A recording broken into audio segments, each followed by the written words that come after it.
Mimi kwa majina naitwa Steven Masumbuko Jumanne, ni mwenyekiti wa kamati ya maadili, nidhamu na usuluhishi wa migogoro ya madini hapa Tanzania kutokea FEMATA.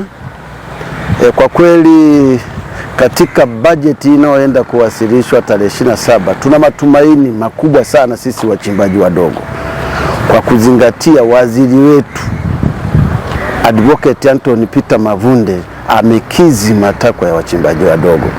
Kwa kweli kwa hali ilivyo pale wizarani, wizara ya madini imesheheni wabobezi wa madini. Ina katibu mkuu Yahya Samamba, ina mkurugenzi wa STAMICO Dr. Venus Mwase. Hakika huyu kiongozi ni mtu ambaye analea wachimbaji wadogo kiuhalisia na kwa vitendo. Mpaka leo imefikia hatua tunapata mafunzo, semina ya uongozi, tunapata elimu ya kutosha kulingana na mlezi wetu huyu.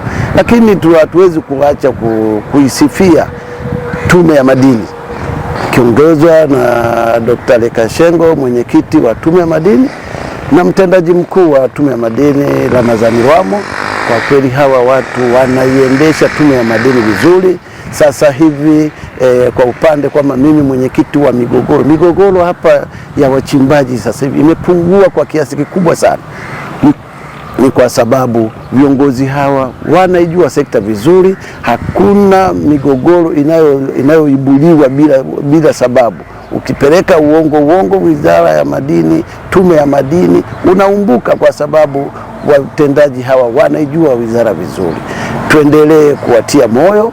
Tuna imani sekta ya madini inaenda kuwa na changizo kubwa sana kwenye pato la taifa, kwa sababu migogoro wagi inashusha maisha ya wananchi, lakini katika sekta ya madini imetulia.